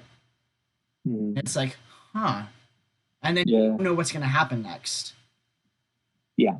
It's kind of it makes the album what you open up with your album kind of makes you think of what the album's gonna be and kind of get Hmm. it kind of in a sense decides what direction it could go. Yeah. It's kind of cool about like Yeah. opening when you And first listen to the first song. yeah, and it's interesting. And I'm gonna try to keep us on course here, but it's interesting when you look at the art of choosing the opening song for your album, and also we could probably say the same things with your closer. That some bands, like Slipknot, um, in this moment, I know Behemoth that did this on "I Loved You at Your Darkest." They use intro tracks a lot as the first track, and when you think about that, as that being the first song, it's an interesting take on that idea because yes, we're saying that the first song sets the tone. And when you have it as the intro track, even if it goes straight into like an actual song, that doesn't feel like an introduction or some ambient piece that like kind of gets you settled into a chair, so to speak. Mm-hmm. That they choose that as the opener because it's almost like they're viewing the album as a book, right? The story, Yeah. maybe. And so they view it as this is how it begins or whatever. You could say the same thing for artists that just open with a straight up song. So it's interesting. Yeah. But yeah, that's Gojira's that pick. They have well, I didn't even get into all their other stuff. I mean, I think my favorite song that I've been listening to them it's their song Backbone because it's fast. Mm. There's not a lot of vocal in it, but it's really cool and it takes a little bit to get super into, but when you do, it's like live almost every show. I'll play it live Nice. in the Flying Whales sometimes. Ooh, fun. But they're cool, they're awesome. Metal band. Yee. And Yee. could even go straight in my top four because my top four are the signature bands that Yeah. I love the genre. That could make me really. Yeah, that's number 5. So for Nice. number 4, why don't we first go into our honorable mention bands? Yes, because we're getting into the. Say, and give like a maybe like a 10-word summary of why you like them. 10-word summary. I'll have to count these out. Okay. Well, you know what I mean, though, right? Like really short. Yeah. Okay. Yeah. Do you want me to go? Yeah. Okay. I'll go after you. Yeah. So for honorable mentions, I have Fear Factory. Awesome. I copy paste what you said. Done. Megadeth. just a unique, different take on thrash metal. It's more technical, less Slayer kind of thrash, and more different. You know, it's a very unique style of thrash metal that they play, and I like that. Also, Dave Mustaine's voice, very, very cool, unique. It's almost more spoken wordy than a sing, so that's neat. Death, Chuck Schuldiner. Love you, Chuck. End of story. He's a genius. Pantera. I mean, quite possibly the most talented metal band assembled. Like, I mean, rhythmic section, you have Rex Brown and Vinnie Paul, and then you have Phil on, who is a really cool, fun man, especially Perfect when you watch front man. When you watch those old shows, he's super into it. And Dimebag, just guitar wizard. That's end of story. And may the Abbott brothers rest in peace. Veo is a local band, and I really like what they do. They take hard rock alt metal sound and they give it a prog metal twist and flourish, and it's the coolest sound I have heard from a newer metal band in a long time. Recently, they just released their album Retruvian. I highly recommend people check it out. Very check it good. out. If you like Tool, you will like this band. Yes. Period. Testament. I recently got on these guys, and I think although I like their newer material, Agreed, a little better than what people would consider the classic. I mean, it's just such a cool style of thrash. I mean, they can do the thrash style like Slayer. They can do they can also like chug and grind it out as well. Do something like mid tempo. And Chuck Billy is one of my favorite metal vocalists. Chuck Billy. Yeah, super awesome. He and Tom Araya are like the coolest thrash metal frontmen ever. Basically, yeah. I mean, when you're nice enough to go over to the guitarist of Lamb of God and play Candyland with their daughter, that speaks something about your personality. Love you, Chuck Billy. And in this moment, this is a band that my cousin Jay, that's his name, he introduced me to this band, and they're super cool because not only are they a super unique, again, I love my unique blends. I love this. They take elements of alt metal, metalcore, industrial metal, and even like have recently started using gothic metal and rock into their sound. But the lead singer, Maria Brink, she is such a good vocalist, and she's so good. And she can scream and get snarly when she wants to, but when she sings, it is beautiful. And so like she utilizes both aspects of that vocal style, of her vocal styles, and easily makes this band one of the most unique bands out there. And they're kind of, I don't know, I'd say they're kind of in the same-ish range as Gojira in terms of like these guys, or this band is going to be like, you know, the next generation of bands that people are going to look up to, you know what I mean? So they're already people looking up to them too, which is cool. Yes, precisely. And Maria Brink's story just is has been a real source of inspiration to me. I won't go into it, but it like her ability, what she's gone through and like what she has done to kind of fight through it and to be a positive influence on thousands, if not millions of people, is nothing but inspiring. So in this moment, there you go. Awesome. Is that all? Yeah, that is all. All right. Seven bands. I'll go through mine. There's quite a bit. I'm going to be pretty short because there's a lot of bands I want to say. So first of all, I had the number 11, Death. Again, Chuck Schuldiner. End of story. Yes. Rest in peace, Chuck. We love you. Rest in peace, Chucky. All right. Who did I say? Oh yeah, I just said Death. I'm gonna go with Tool next. Why? Because Tool is Tool. Just cause. I could just say Danny Carey and we'd be good. Yeah. Good. That's all. All right. Yep. Ailstorm, pirate metal. George hates this band.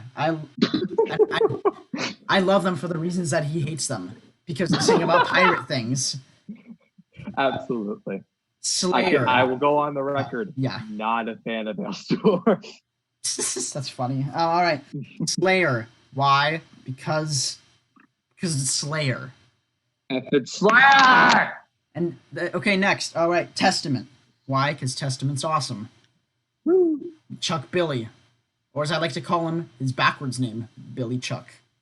Oh yes, this is a very, very clever bit here. Love it. Up next, Anthrax. Who doesn't love Scott Ian? Yeah. Who? Nobody, because Scott Ian's cool. All right. Pretty dope. Powerwolf, because they look cool and they sing about wolves. Woo! Things. Woo! All right. Log, also known as Lamb of God. Yay! Because what we talked about it with George talked about it. I have nothing else to say. Red Fang from Portland. Awesome. If there was such thing as stoner speed thrash, then that would be Red Fang. I don't know. That's like. I know what you mean because I've been listening to their album Murder the Mountains. Great album. And check it out. That record, I listened to it and I'm like, okay, so there's they got some elements of like Black Sabbath, but then they also like go full blown like doom and sludge metal, and then sometimes they go borderline thrash and speed. Yeah, it's pretty nuts. Thrash. That's what I would call them. What? I would call them. That's why I call them stoner thrash. Oh yeah, absolutely. Perfect. Yeah, Red Fang.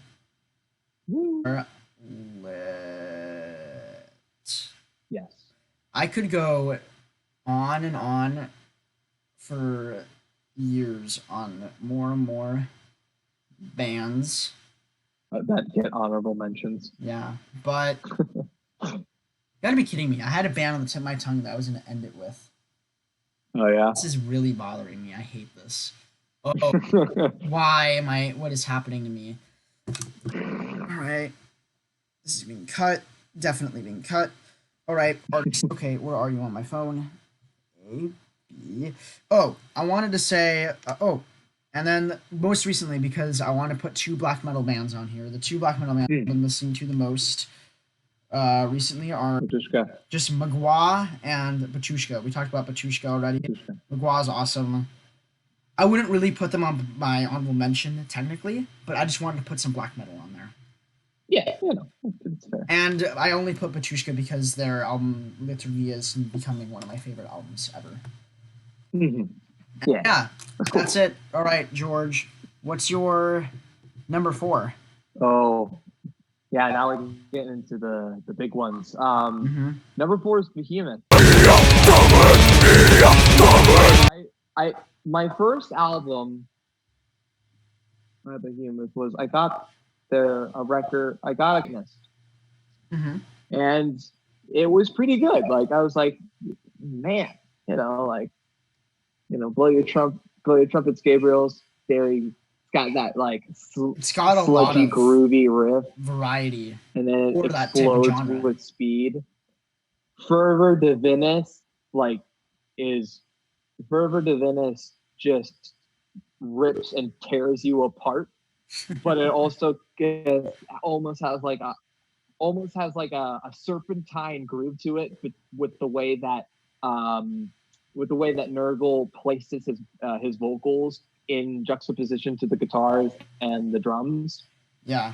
Um, Do this thing with his and voice where he then, sounds like he's dying, and it's really weird and cool.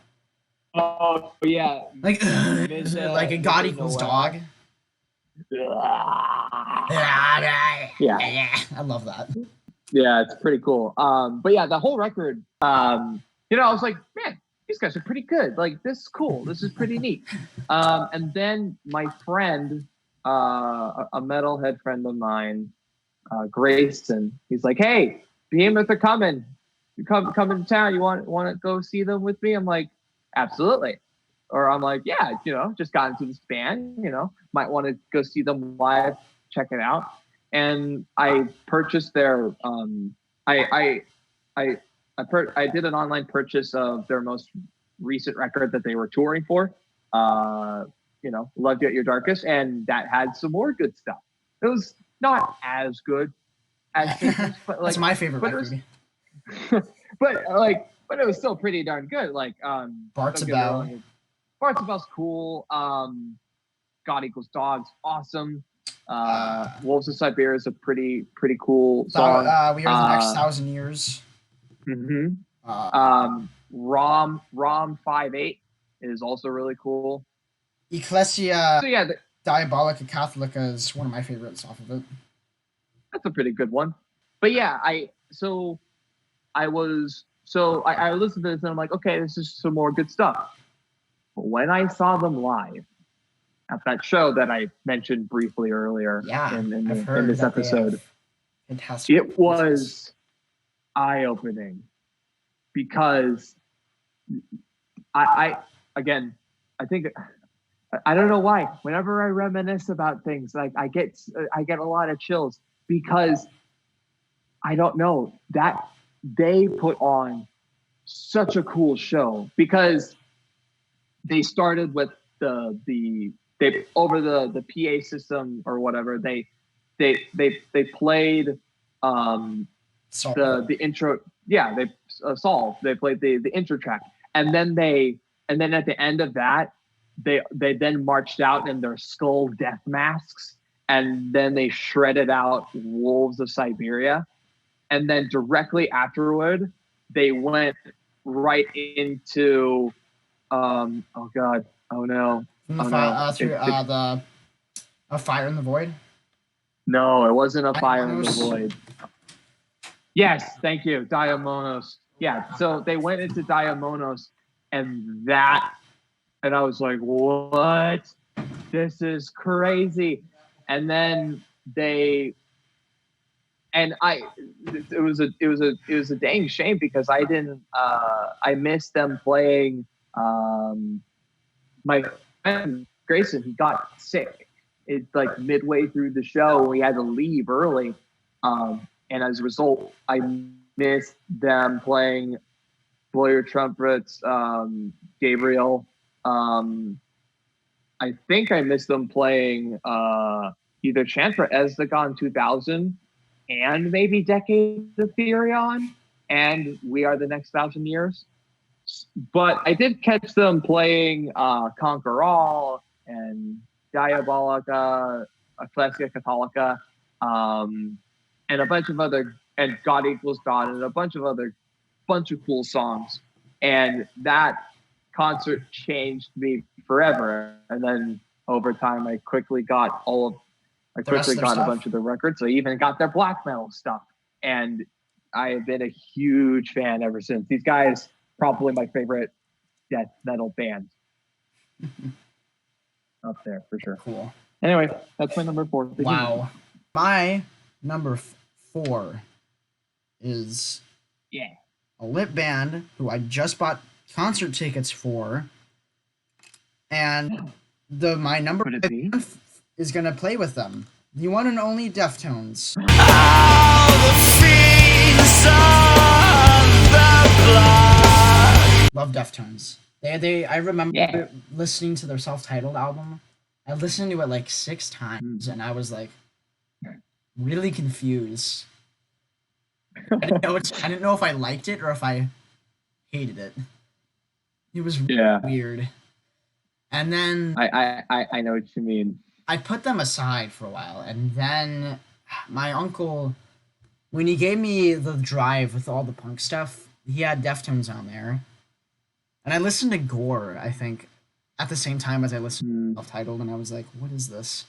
These guys are." And then I listened to White Pony, and I was like, "Oh, now I see what's up." And then I listened to like Diamond Eyes, and then Adrenaline. I don't know what order, but then I fell in love with the band. I got the albums that he didn't send me, and Mhm. there we talked about Chino earlier and stuff and Deftones. There's something weird like their songwriting is so you like who writes a song about in that way like Knife Party, who writes a song about that in that format. He's just I mean, knife and cut me and stuff like that. yeah, that. Yeah, they Such a are. genius. There, yeah, it's almost genius. It's genius inside of something. Again, metaphors.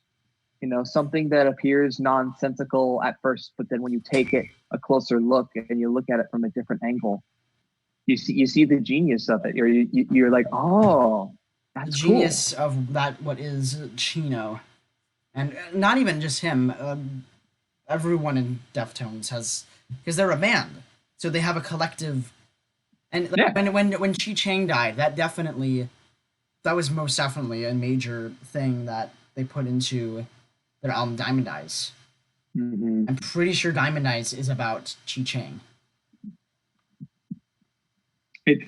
Yeah, and also like the title for the song "You've Seen the Butcher" is almost like a reference to exactly like to Like him you died or because he wasn't dead yet. he I just witnessing. realized he was in a coma at the time. Yeah, but still like Like you him danced with this like way of life. You've seen the butcher. It's like you have seen death. Like it's almost like they've been. You have It was almost like the experienced title was this. referencing him. Yeah, him witnessing that accident, or to like him experiencing that accident, and him like, seeing death. I guess like, if that makes sense. Yeah. That's how I interpret the title. But I do know what you mean and how that record definitely was influenced by his absence. Gotta love Deftones. So cool. Absolutely. So unique. Again, no other. Can't think of any other bands that I can compare them to a lot. Maybe Tool, but No. other than that, not really. Even then, not really. Because Their early stuff you can compare Yeah. things to, but yeah, their first record was completely different than anything else. yeah. And that just shows you the uniqueness, how unique they are, and how much they changed. And it's cool. Mhm. What's your number 3? That would be Slipknot.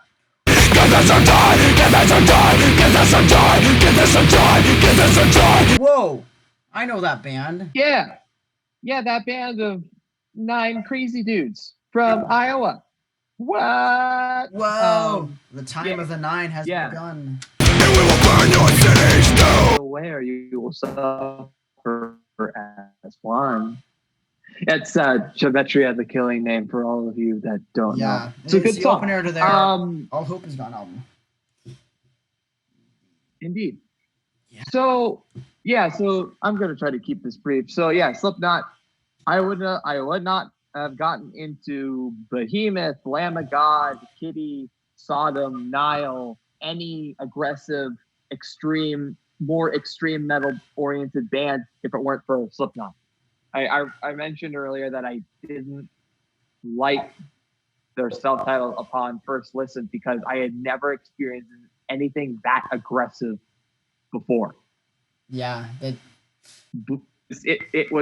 so in your face and chaotic, and it was very mind-blowing. And then the next time I listened to it, I was like, oh, starting to get this. Like, oh, this is cool.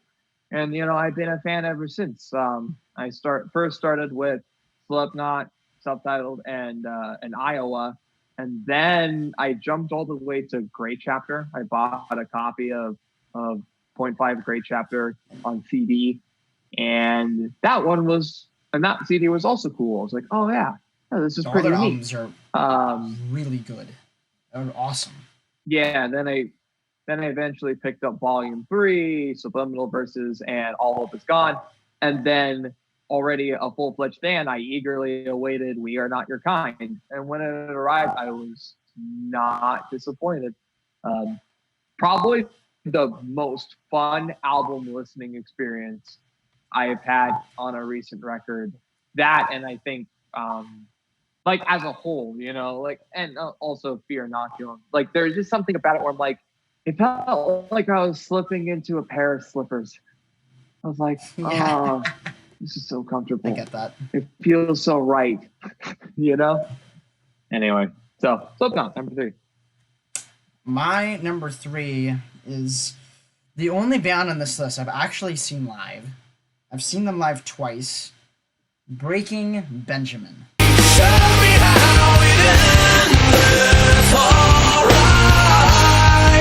And they're almost. Yeah. I almost wouldn't. They're almost not metal, but they are. But they're really heavy.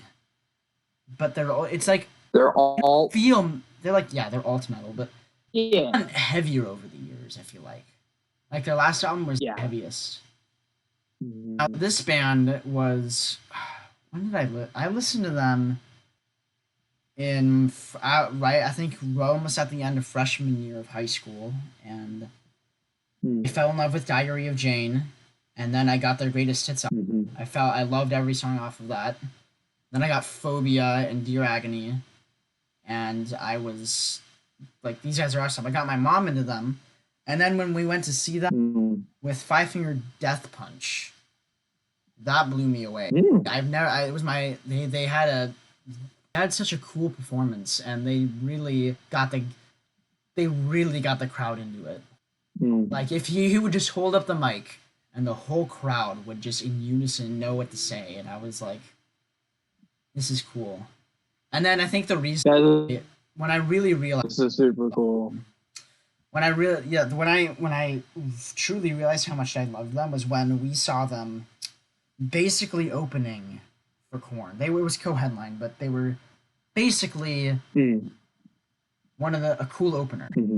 And there was something about that performance that, even though they weren't headlining like when they were before, it was so good that I just started and think, and I realized how much that this band meant to me, and how they make me feel a certain way. They make me want to jump up and down. They make me want to just they get their music gets stuck in my head more than maybe almost any other band. I mean, you saw them with me, and they were just magical. So fun. Absolutely, and it was especially. It's weird because I remember listening to Breaking Benjamin's Phobia, and I liked 2 songs, and that was it. And yet, when I saw them with you after listening, after you playing some songs by them for me in our pre-listening party, if you will, I totally got what they were doing. I'm like, yeah, it's a lot of heavy stuff in here. And then that was a fun show. And they played songs they didn't play when I saw them before, and that was cool. Oh, that's always nice. That was such a cool opening. They had like that drum thing, and then the Diary of Jane, and the whole crowd was like, yeah. Oh, we all know this song. Some people who were like, oh, this is Breaking Benjamin? Huh. Yeah. It's like that's a song that's a classic. That's a hard rock classic for the 2000s. And then they ended it with I Will Not Bow and So Cold, and it was they were having fun on stage, and you could tell that. And that Oh, You have fun on stage, and and that shows what everyone else how everyone else is feeling. right. So yeah, number 3 is Breaking Benjamin. What's your number 2? The one and only Slayer.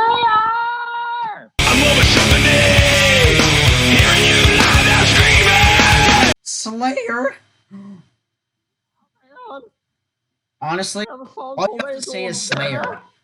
Like you don't even have to say. You basically can only say Slayer, and everyone's like, "Yup, not enough said." Yep. And that's pretty much what I'm gonna say here. It's Slayer. I mean, yeah, it's just Slayer. I mean, as soon as I started with their album, I still wonder how I even started with this record. I started with their infamous Diablos in Musica album. It's amazing. It was on sale on iTunes for $6, and I'm like, why not? I've heard the name Slayer. I'm gonna buy it. And at first glance, I'm like, okay, this is okay. This is pretty good. But then I listened to Rain and Blood. It was love at first listen. I'm like, oh. That's what most people's gonna start out with, and then you just started off with their most infamous album. Yeah, just totally blind, like, oh yeah. But and it's super strange. So after I got Rain and Blood, I quickly got a bunch of the rest of their stuff. I've been a huge fan ever since. And Diablos of Musica got better with every single additional album of Slayer that I bought, because the more I realized how like it's groove / thrash metal. I hate it when people call it a new metal record. It's not. It's groove. Call it. I'm not actually mad. People call it new metal. Yes.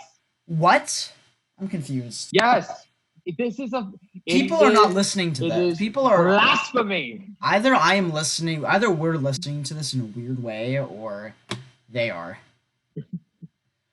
Yeah. Anyway, that's cool. People perceive music differently, which that's fine. Agreed.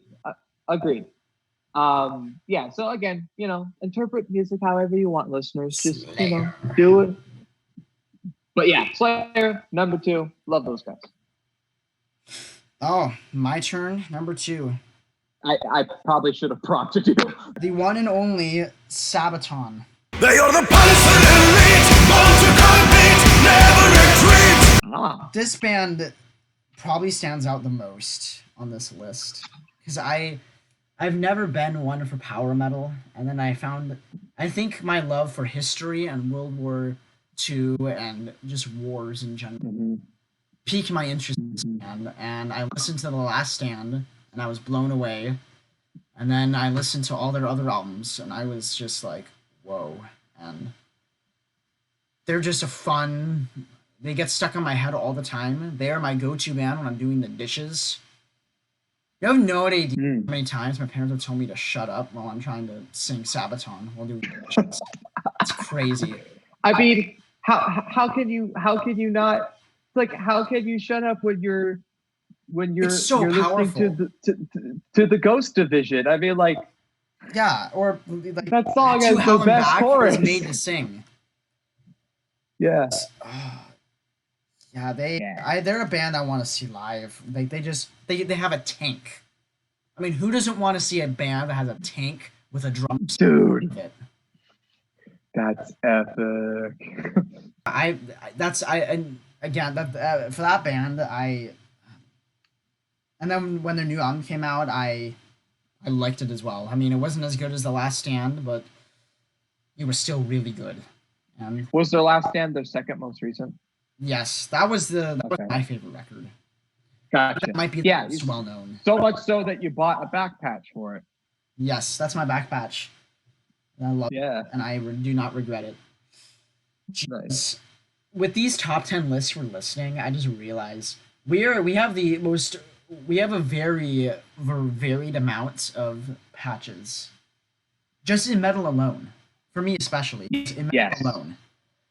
But then I Yeah. get even weirder by throwing in a bunch of punk, and everyone's like, "Oh, what's you Yeah. doing right underneath Behemoth?" Yeah. You know, yeah, no, I like, and I think we might get into this in a later yeah segment, but you know, you and I, we kind of come from different kind of backgrounds and like where we started ish, because you grew up on punk and I grew up more on I technically like grew standard up. rock, I guess. I don't I know. wouldn't say I grew up on punk. I technically found punk the same Okay. time I found metal.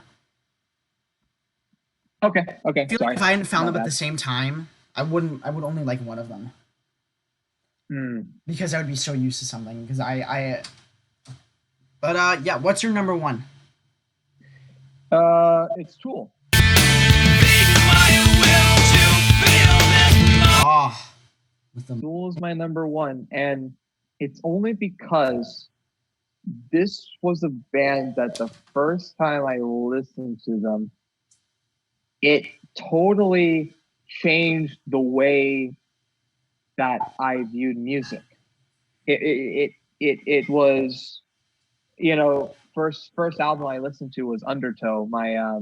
This was still back when their album wasn't on iTunes and streaming services. Thankfully it is now for everybody to enjoy and stream and listen to. But you know, but like a year ago, a couple of years ago, like you could only get them on CDs, yeah. right? They And it were wasn't until right before Fear Inoculum came out that they put all their stuff on, and then like a month later they put Fear Inoculum out. correct. And so when my aunt had a copy of Undertow and it was a Tool record, I was so excited because she vaguely mentioned them to me when I was like, you know, in like on vacations or when we were hanging out at family things or whatever. But that was back when like I was still kind of getting into music, and I was still like starting to like Alice in Chains and Nirvana and Metallica and all that. But yeah, when I first listened to Undertow, very life-changing experience. Anemia took a little to getting used to, but that record's also great. Lateralis is a beautiful masterpiece. I remember I bought that at the same time as I bought my Slipknot .5 Great Chapter CD. And that was and the title track is, I'm gonna go out on a limb and say that might be the greatest song ever written.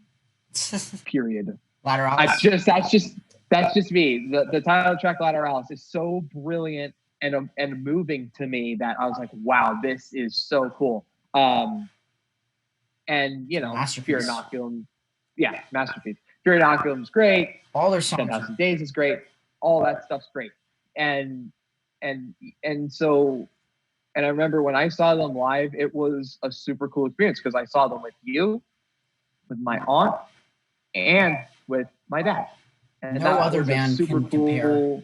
Yeah, and I think one could say that they're easily, in my opinion, like one of the greatest metal bands of all time, and have definitely put prog metal on the map as like a genre. Because I think prior to that, what you had Rush, which was prog rock. You know, they really put prog metal, I think, on the map of what people like. And they served as a good introduction point. But yeah, cool. Number one band. All right, me. Greatest band in the world is Slipknot. And I'm not gonna say much because we basically talked about reasons you like them are the reasons that I love them. Except, they're a band that whenever I would, and this still happens, whenever I'm angry, I found that listening to Iowa, but specific first 5 songs, would really make me unangry. Or maybe not angry, like a tool to use to get rid of an anger or Mhm. an emotion, because it's the album was first of all recorded under circumstances where they were all pretty. They hated a lot of things, like a bunch of people, and they definitely hated each other. They hated themselves. So much so that I'm pretty sure that was Yep. during that recording that Corey Taylor tried to kill himself. If I remember. I remember during it, one of the screams, It was. I think or it was afterwards. I but- wouldn't be surprised if that was the thing. I know the he was going to jump off infamous at some tale point. of him. It was volume 3. It was volume 3 where his alcoholism was really bad to the point where he nearly jumped off But then someone like a ledge. did. His friend, I believe. But I remember he said during the iOS recording sessions, he at some point he took like a bottle and smashed it against himself and Mm-hmm. while screaming, and so what you hear is his actual voice, and is actual like him in pain because he needed it to, because he felt like he needed it to be more Yeah. real. And this was also with this was done with the producer who. He was a genius, but he was a very, very harsh producer. Rock Self-titled probably. album, he would throw pots at them until they got it right. Yeah. And the intro Yeah, that to the guy. album, he accidentally recorded because they had done their album, and Sid Wilson's his grandfather or father, someone in his family, was dying. And he said, okay, I'm going to finish this album quickly, and then I'll go and visit him before he dies. And then he found out he died. He comes into the room, and he just screams and inhuman noises. And the producer happened to be there, clicks play, or clicks the record button. That's the intro to Iowa. 515. Yeah. But if you look at the way they've grown, they've grown a lot. They've changed a lot. Yeah. And they've gotten I mean, well, some lineup changes have happened, but they're still Mhm. just as heavy as they were from the beginning. yeah, I mean, I definitely think that they settled into a better headspace following after Volume 3 because But even You then, know, All Hope the Is Gone major- sessions were the not. majority. Oh no! I mean, it was only until Great Chapter where they actually started feeling like pretty They hadn't felt like that pretty since. positive about They their hadn't felt- recording sessions. They felt that they hadn't worked together in that well together since self-titled. Yeah, self-titled is like universally across the board their favorite recording experience. And to be honest, it's like you can feel it. You know, it is. I mean, as aggressive as that record is, But you can definitely hear it in like the little hidden tracks, the bonus things. There's a lot of positive energy going on. Anyway, great band, legends. That's the number one. I could go on for hours, so we could even do a full episode where we just talk about Slipknot. yep, pretty much. We've done that. We've had conversations with nothing but Slipknot. But yeah, that's our yeah. That's our yeah. Yeah. Insert yeah right now. Yeah! Yeah. The insert freaking SZA from Leftover Crack going yeah. Very good. He's not even saying yeah. He's like yeah. Yeah, But yeah. that's our. Well, we hope you enjoy the podcast. Mhm. Again, you can listen to us on iTunes, Spotify, YouTube. And make sure to also go follow us on all of our social medias, and please share this with friends, Friends, with any friends, family. Spread the word. Spread the gospel of or- what is just a couple metalheads. Exactly. And the gospel of just a couple metalheads is just a couple metalheads talking about metal. Wow. You might love. So mind blowing. All right. Well, that's a wrap. Anyway, Yes. that is a wrap. See, We're just a couple y'all. metalheads. We don't have an outro. we may. Say something else, George, and then I'll stop this. Yeah. Okay. Keep rocking.